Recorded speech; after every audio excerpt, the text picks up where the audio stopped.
Hablé un poco. Kaixo, kaixo. Bien. Ni porros naiz. Katxi porreta, ni porros naiz.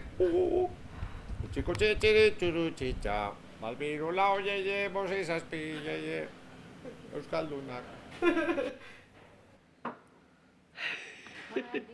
Kaixo, ni Jose Mari Agirretxe naiz, Agirretxek erexeta, baina porrotx deitzen diate. Nire pailazoa porrotx dalako, eta jendeak ere porrotx esaten dit. Lasarte horian, herri honetan, jaio nintzen, orain dela 52 urte. Eta herria erabat erraldundu zitzaigun. Gaztelera nagusitu zen. Hizkuntza nortasuna galdu ziren. Eta nik nire haurtzaroa gazteleraz izan nuen. Gero, 16 urte nituela nire buruari galdetu nion. Nor zara, non bizi zara, non bizi nahi duzu, nor izan nahi duzu.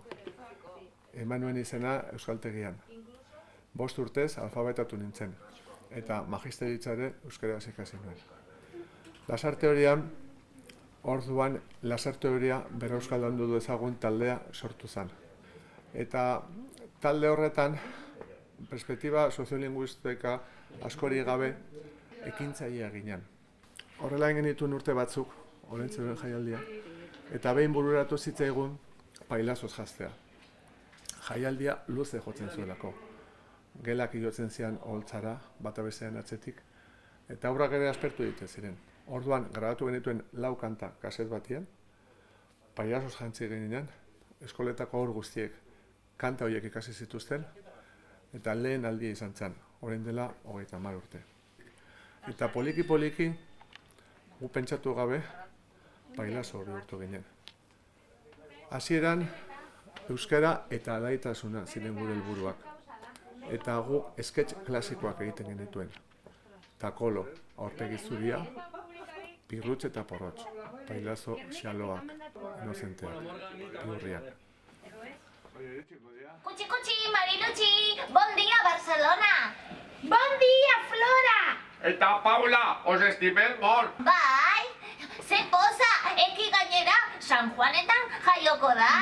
Bai, nik epa jodio titia, gotxo-gotxoan, zazpizerealekin.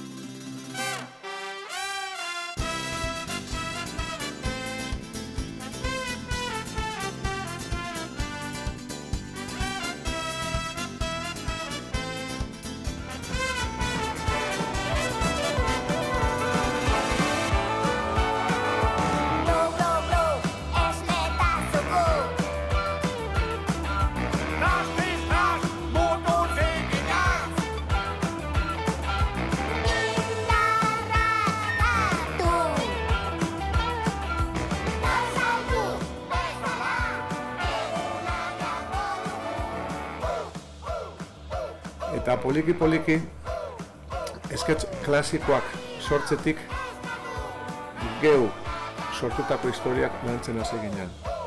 Zergatik, konturatu ginelako, geu ere eredua ginela aurrentzat. Aurrek kopiatzen zuten guk esaten genuena, guk egiten genuena. Deno gara eredu, baita pailazoak ere. Horregatik pentsatu genuen, sketch klasikoaz gain, gu sortutako historia kontatzea. Aurrek egunerokotasunean bizi dituztenak, egunkarietan irakurtzen ditugunak, telebistatik jasotzen ditugunak, eta batez ere herrian, herrigintzatik jasotzen ditugunak. Zotinka hasi ziren jaio eta behilabeterekin. Ipuingintzan, hemen daukagu Familia Mila Kolore proiektua, bertan familia eredu ezberdinak biltzen dira. Adopzioa, harrean hartutako haurraren familiak, bi ama dituenak, gehi eta lesbianenak, guraso banan duena, hemen daukagu familia mestizo bat, aita afrikara eta euskalduna, hemen ama monoparentala, Ameriketatik etorritakoa, Kintxo Berleterena. Bihotza sentitu, burua pentsatu, bi eskuek egin sentitu pentsatuekin. Bihotza sentitu, burua pentsatu, bi eskuek egin elkarrekin.